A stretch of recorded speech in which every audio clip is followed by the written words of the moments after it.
1절과 13절에 있는 말씀을 가지고 하나님께 소망을 두라라는 주제를 정해보았습니다.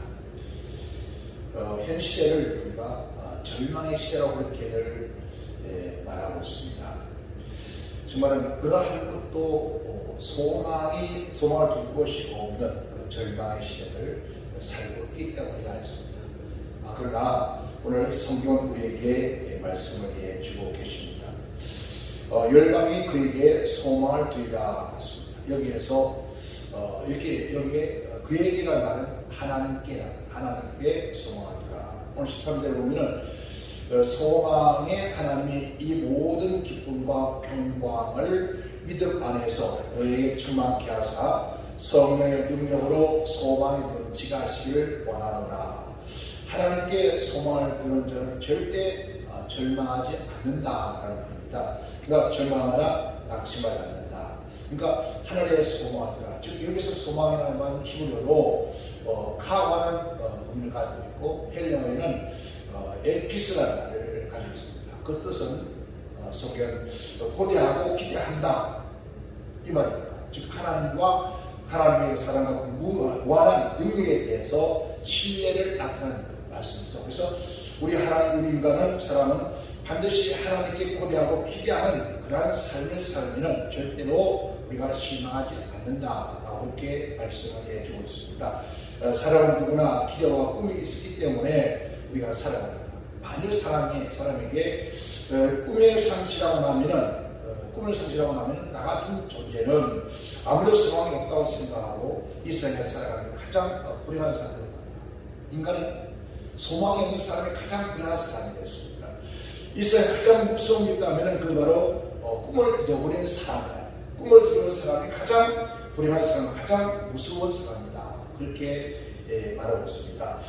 사람은 좋은 꿈이라도 그 꿈을 가지고 있을 때, 그 꿈을 이뤄갈 때, 그때 그 삶에는 힘이 생기고 생기가 일어나는 겁니다. 그러나 우리가 가진 꿈이 현실로 이루어지지 못할 때가 참 많습니다. 꿈을 가지는데 산산조각이 나버리고 부서지고 실망하고 좌절하고 고통 속에 살아갈 때가 많습니다. 모든 사람들이 어떻습니까? 건강하게 원합니다. 그러나 병들고 또 강하게 원하지만 또 약해지고 부유하게 원하지만 그러나 가난하고 가난하게 되어주고 우리가 빛이 날 때가 있다는 겁니다. 그리고 아름답고 화목한 가정을 원하나 다툼과 불화가 끊임없이 일어나는 그러한 우리의 삶에 있다는 거죠.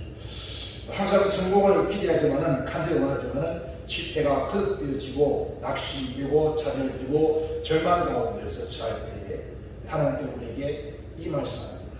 너희가 하나님께 소망을 두라. 그리하면 반드시 너희가 승리할 것이다.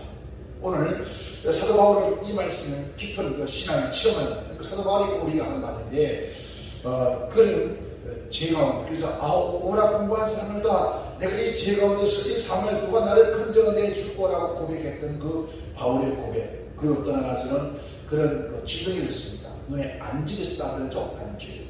그러니까 눈에 안질 때문에 투병하면서 그 고통 속에서 하나님께 얼마나 기도했더니 하나님 말씀이 내 그 약함에서 강한 것이 나온다고 네가 내가 촉하다고 그렇게 말씀. 그리고 환난과 궁핍 그러니까 또 핍박 고독 전도자의 길을 하면서 한 나라의 한 민족의 그들을 핍박하고 또 전도를 받으면서 대상을 핍박하고 함께 했던 같은 동력자가 그를 핍박했을 때 그런 고독한 전도자의 길을 가면서 그가 실제로 체험했던 그 가운데에서 정말 그 체험 가운데에서 하나님에 대한 소망이 묻히다. 만약에 하나님이 계시 않더라 하면은 주님께서 나에게 그 소망을 주지 않았다면은 내가 이 험난한 그 전도자의 길을 갈 수 있을까? 그 고백을 하는 거죠. 오늘 우리 기독교는 뭔 종교입니까? 체험의 종교였습니다. 그 체험의 종교 때문에 사도 바울은 그가 예수를 영접한 후에 그 생애가 모든 삶을 뭐였습니까? 고난이었습니다. 그 엄청난 고난과 시련과 역경 속에서 그가 늘 심지어 감옥에 있으면서 하는 말을 했습니까? 밖에 있는 사람 보고 기뻐하라 충고하라 그랬습니다. 이런 지금 아무런 죄가 없는 그런 사람이 복음 예수를 증거하는 것 때문에 감옥에 있습니다. 그 감옥에 있으면서 감옥 밖에 있는 사람들이 오히려 소망을 줍니다. 기뻐하라 충고하라 항상 감사하라. 오히려 우리가 어떻습니까? 밖에 있는 사람들이 감옥에 있는 사람을 위로해야 되는데 감옥에 있는 그 바울이 밖에 있는 사람들에게 위로하면서 하는 말이 항상 기뻐하라, 범사에 감사하라, 주님을 기도하라, 그 얘기를 해주는 거예요. 이것은 그가 그 어려운 가운데서도 살아계신 하나님께서 그에게 뭘 줬습니까? 날마다 소망을 주는 그 소망을 경험하고 체험한 사건들을 우리에게 주는 거예요. 우리 기독교는 사실 우리가 지식이나 문화, 학문이나 우리가 경험을 통해서 배워서 아는 지식보다는 정말 살아계신 하나님께서 그에게 함께하고 만나서 경험한 것처럼 바울은 다메섹에서 예수를 만난 그곳에서 숱한 고난이었습니다. 그래도 불구하고도 그 고난 가운데서 살아계신 하나님의 역사를 경험하고 체험하고 심지어는 그는 기도할 때가 있습니다. 기도하다가 내가 몸 밖에 있는 몸 안에 있는 모르지만 내 영혼이 떠나갔다는 거예요. 내 영혼이 떠나가서 삼천점 세계를 보고 왔다는 거예요. 근데 그 보고 얘기를 가히 말을 할 수 없다. 너무나 커서 너무나 아름답고 너무나 신기해서 가히 말로 표현할 수 없더라. 그런 얘기를 합니다. 그래서 고린도 교회가 은사, 지금 고린도 교회가 은사가 많았잖아요. 바울의 은사, 심의 은사, 투시의 은사, 심지어 예언의 은사, 이런 것을 가지고 서로 다투고 방언하는 사람 최고다, 예언하는 사람 최고다, 이렇게 다툴 때 그런 얘기를 합니다. 바울은 내가 저 천국에 가봤는데 그 삼천층에 가봤는데 우리가 지금 말하고 있는 이 모든 은사, 이 은사를 찬양할 것이 한 번도 아니더라. 그 중에 가장 귀한 은사가 있다면 뭐랬습니까? 사랑이더라. 왜? 하나님을 만난, 천국과 하나님을 보고 온 그 바울은 그가 감동했던 겁니까? 이 세상에 무엇보다 가장 중요한 것은 하나님의 사랑했다는 거예요. 그래서 사랑이 제일이다. 그 얘기야. 여러분, 오늘 우리가 이런 경험 속에서 나왔던 바울의 그 고백, 바울의 그 소망의 고백이 오늘 우리에게 주시는 말씀이 뭘까? 우리도 지금 이 땅에 지금 우리 한국 교회가 또 한국 민족 백성들이 절망하고 고통하고 있습니다. 아니 전 세계가 마찬가지입니다.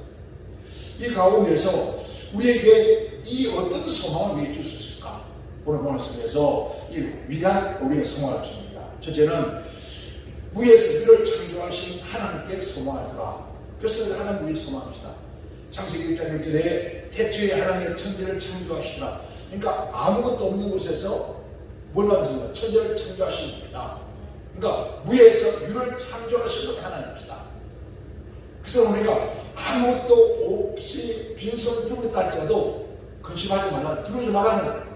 이 세상에 네 주위에 사람이 아무것도 없다 할지라도 근심하지 말라는 거예요. 왜? 네가 하나님께 소망을 둔다면 그 소망의 하나님께서 위에서 위를 창조하신 그 하나님께서 모든 것을 있게 할 수 있다는 거예요. 없는 것을 있게 할 수 있고 있는 것을 받아가시는 분이 누구라고요? 하나님이시다. 어떤 자에게 하나님께 소망을 두는 자에게 반드시 우리 또한 그러한 놀라운 하나님의 은혜를 경험할 수 있다는 겁니다. 바울 사도는 많은 것을 배운 사람이잖아요. 그런 배운 사람 하는 말이 그가 모든 배운 것을 다 버렸다 했습니다.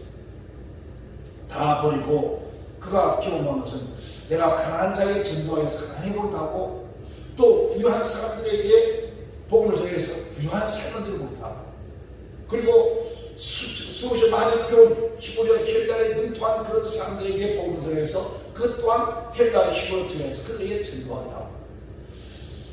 근데 그런 모든 사건들은 내 힘이 아니라 하나님의 능력이었다. 그러니까 위에서 위를 창조하신 하나님께 소망을 두었더니 아무것도 없는 자들아 있게 하시더라. 오늘 저도 하나님께 소망을 두면은 반드시 위에서 위를 창조하신 분이 하나님이시다. 그 하나님께 소망 두기를 저희는 축원합니다. 두 번째는 고린도전서 1장 27절에 이렇게 말씀하고 있습니다. 하나님께서 세상의 미련한 것들을 택하사 지혜 있는 자를 부끄럽게 하시고 세상의 약한 것들을 택하사 강한 것들을 부끄럽게 하려 하시며 하나님께서 세상의 천한 것들과 멸시받는 것들과 없는 것들을 택하사 있는 것을 폐하려 하시니 이는 아무 육체도 하나님 앞에 태어나지 못하게 하려 하십니다. 이것이 바로 우리의 소망이라는 거예요. 즉 약한 자를 들어서 강한 자를 부끄럽게 하시는 것이 하나님입니다. 내가 약하고 아무것도 할 수 없다고 우리는 절망할 필요가 없다는 거예요. 왜? 내가 하나님께 소망을 두면은 세상에 이러한 사람들을 통해서 강한 자들을 부끄럽게 만든다는 거죠. 내가 가난하다고 천하다고 여러분 낙심하지 말라는 거예요. 하나님은 원래 가난한 부유한 자에서는 가난이 된 것은 우리를 부욕하게 하는 것이다. 하나님은 그런 자를 부욕케 하고 영광스럽게 만들 수 있기를 원하는 분이 바로 하나님이시다. 사도 바울은 우리가 약할 때 더 크신 은혜를 주시더라고요. 우리 약하고 부족하기 때문에 주님은 우리에게 더 관심을 갖더라. 여러분, 강하고 가지게 많은 사람들은 거기에 관심이 없더라고요. 오히려 하나님은 어떤 사람, 병든 자, 가난한 자, 또 천한 자, 죄 많은 사람, 이런 일에게 하나님은 관심 있는 것이지, 이런 다 가지고 완벽한 사람에게는 하나님 필요 없다는 거예요. 주님은 더욱더 우리를 돌보시기 원한다는 거예요. 우리가 약하고 무능하고 천한 그러한 사람을 통해서, 보잘것없는 사람을 통해서 하나님은 그 큰 일을 행하시는 분이다. 이 세상에 지혜 있는 자들을 하지 못하는 그 일들을 하나님께서 하게 하시는 분이 하나님입니다. 성경에 보면은 구약시대에 사사의 얘기 나옵니다. 사사들 12사사의 이름이 기록되어 있는데, 그 사사들을 많이 보면요, 그 당시에 사사는 왕권과 즉 제사장권을 가지고 있는 막강한 지도자입니다. 그러한 지도자를 택하실 때에, 세울 때 하나님께서 성경 12명 보면 전부 다 능력 있거나 많은 병으로 가진 자를 통하는 것이 아니었습니다. 강한 위대한 사람을 하나님이 선택한 것이 아니었습니다. 여러분, 예후라는 것은, 예후라는 사람은 한 손만 씁니다. 즉 한 손밖에 쓸 수 없는 왼손잡이입니다. 지금 말하면 뭡니까? 장애라는 거죠. 하나님께서 그 장애를 통해서 위대한 일을 하셨습니다. 성경에 보면 기도원의 300명 사람을 만나옵니다. 이 기도원은 작은 집안 가운데 가장 작은 가문의 가장 작은 자식이라고 말합니다.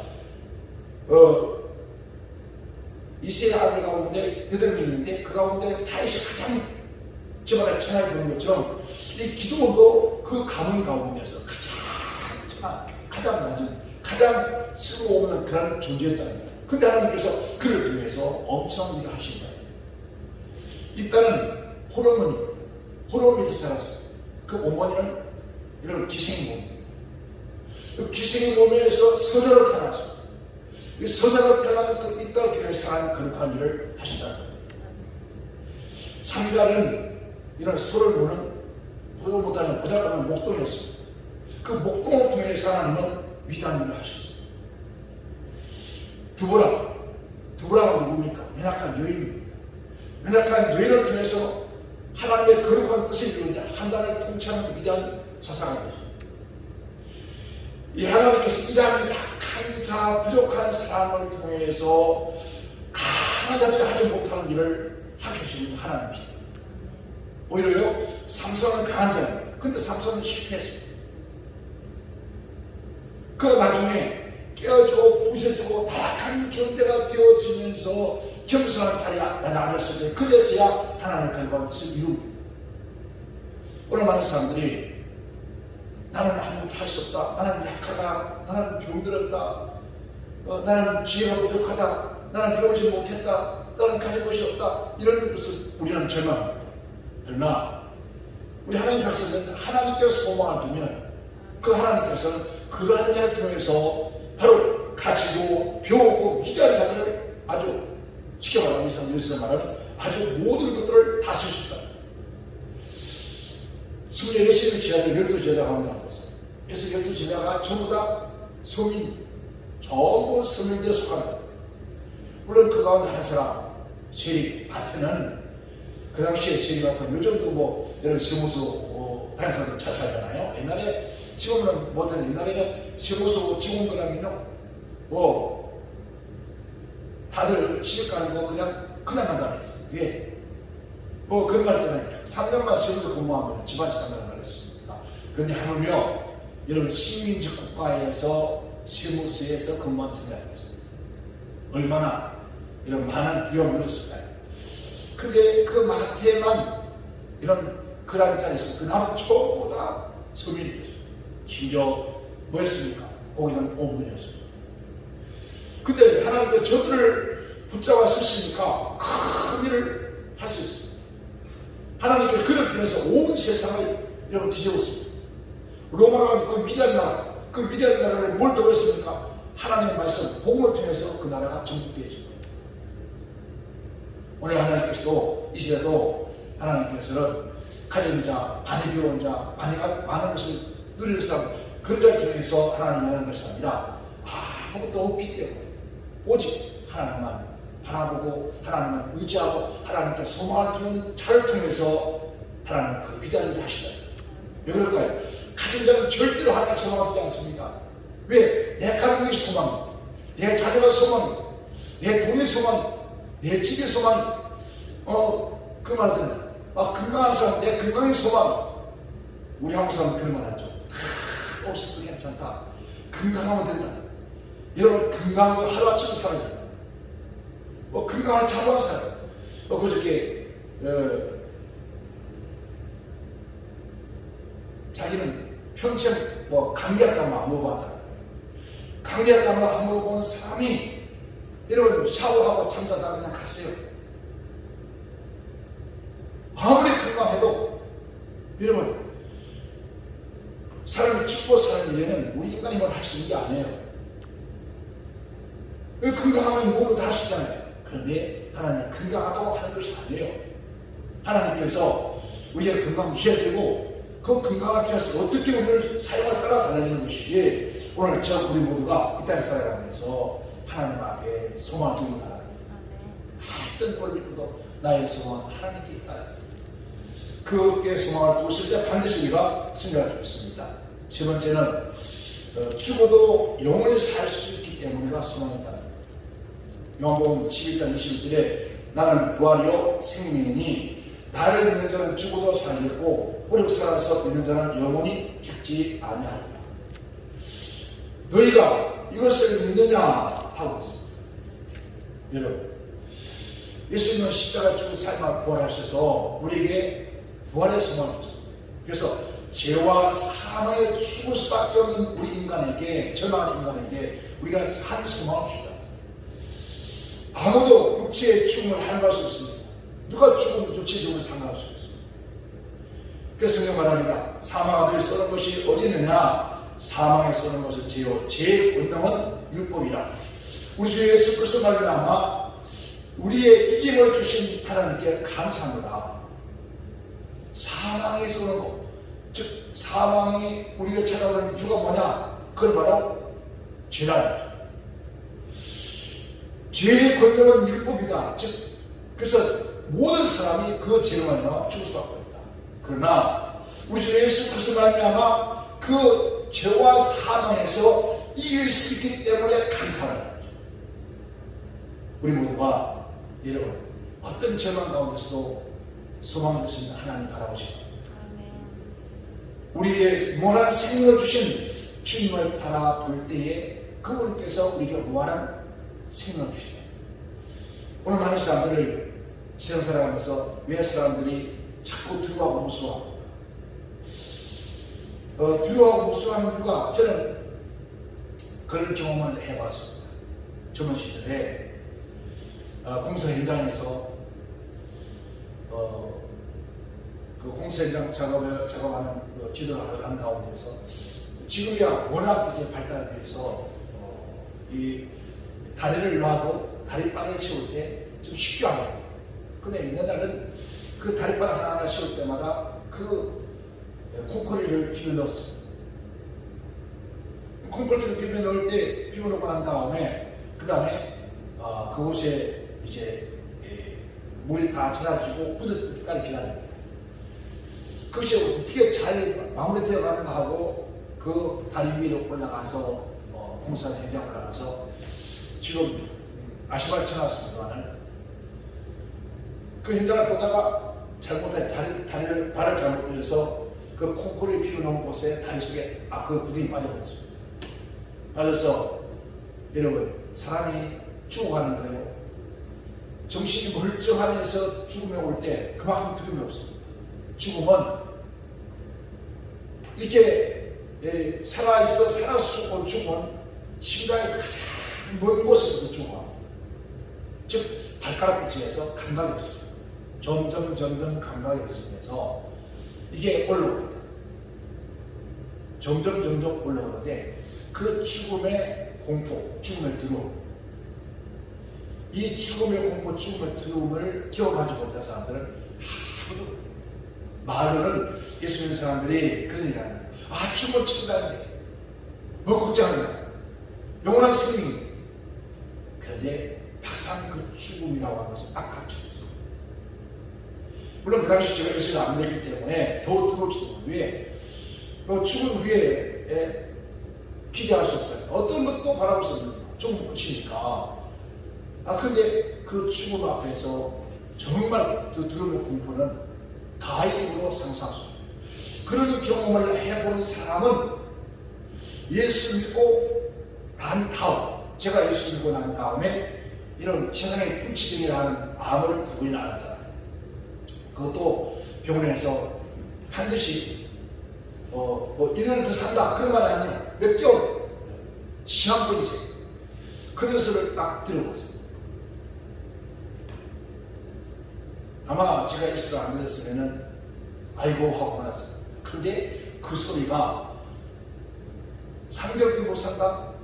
아니 3개월도 못 산다? 이런 그런 소리, 이것을 통해서 선고를 받아도 덤덤합니다. 이거 내 심장이고 잘못된 모르지만 하여튼 덤덤해요. 왜? 죽음에, 내가 예수를 알기 전에, 하나님을 알기 전에 죽음의 고통을 경험한 사람이었기 때문에 내가 죽어서 어디로 갈 것인가? 여러분, 죽을 고통이 왔을 때는 아무런 생각 없습니다. 그냥 두려울 뿐입니다. 어디로 갈 것인가 생각이 없습니다.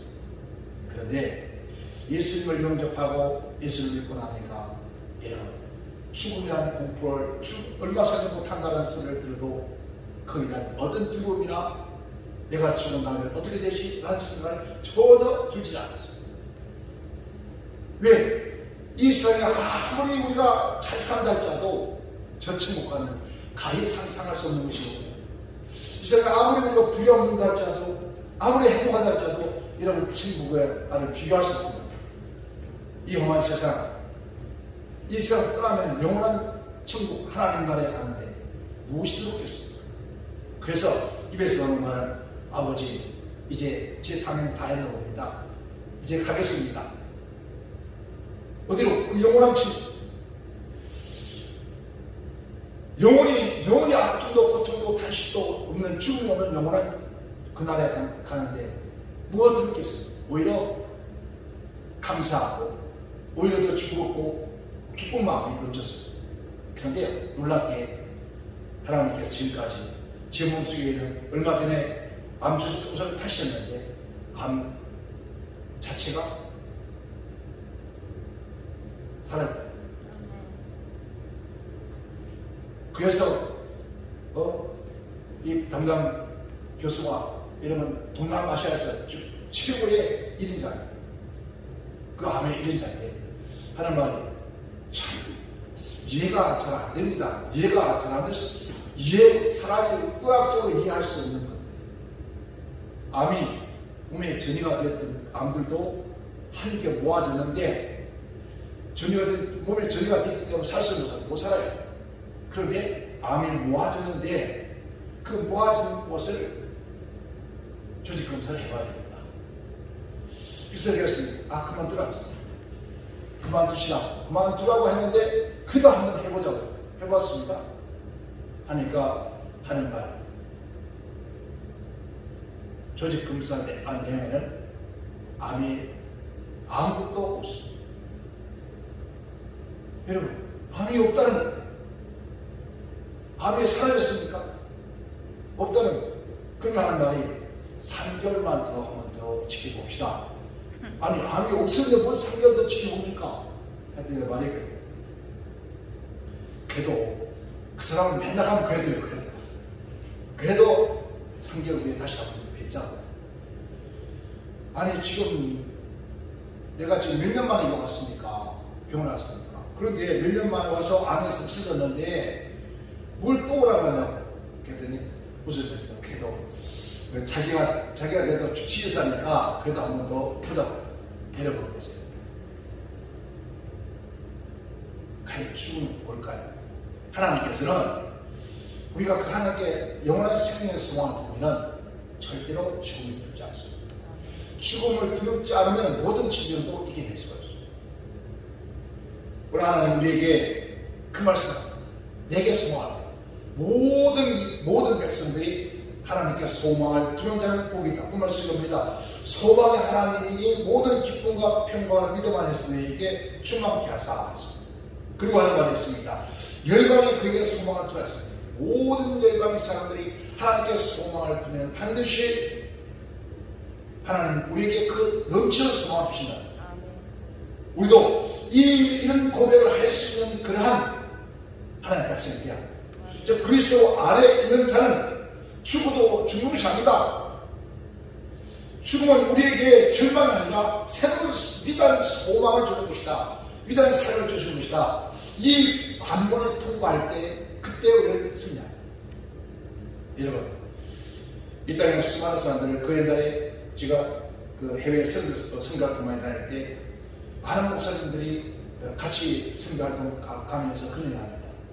그날은 이용한 나라니까 기도하고 그리고 선교할 각오라고 가입니다 하면은 목사님 당연히 선교할 각오라고 하죠.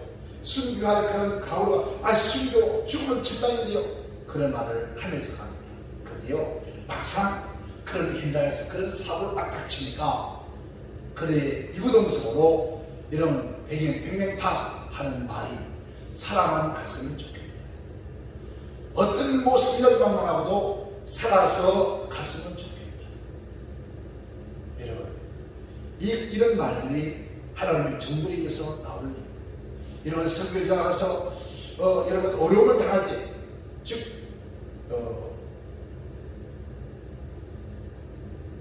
계를 통해서 납치되어서 죽음에 임박했을 때 그들이 뭐라고 하는 살아서 돌아가면 좋겠다. 여러분 천국이 있나요? 제가 그런 말 했습니다. 강단에 서서 설교하면서 천국을 소망하라고 생명 영원한 영원 나라를 기대하라고 그렇게 설교하신 목사님들이 어떻게 사람만 갔으면 좋겠다. 여러분 과연 이 땅에 주님 말씀하시면 내가 이 땅에 올 때 주님이 이 땅에 오실 때 진정 참 믿는 사람을 볼 수 있습니다. 오늘 저와 우리 모두가 이제 오직 전능하신 하나님께만 소망을 뒀습니다. 그 주님을 바라고 그 소망을 둔다 하면은 세상 무엇도 우리를 승리할 수 있습니다. 능치 못할 것 없습니다. 모든 것을 해낼 수 있습니다. 왜? 나는 못해도 하게 할 수 있는 하나님이랍니다. 그 하나님 하게 하시면 그래서 우리는 그분에게 소망을 두고 그분을 의지하고 바라고 신뢰하고 살아가면 반드시 하나님께서는 우리가 지금 이 땅에 살아가면 절망할 것이 아니라 소망하신 하나님을 바라보면서 주님 나에게 소망을 달라 기도하시고 나에게 새로운 소망 뭔가를 소망할 수 있는 그 소망을 달라고 기도하시면서 저의 마음 심령 속에 하나님이 나의 소망이다라는 결단심이 있다면 그때부터 오늘 저와 여러분은 반드시 승리할 수 있습니다. 우리 모두가 이 땅에 살아가면서 세상의 어떤 것을 기대하고 소망하지 말고 오직 살아계신 전능하신 하나님을 기대하고 소망하시면서 승리하는 그런 우리들의 모든 생활 되기를 주님으로 축원합니다. 기도합니다.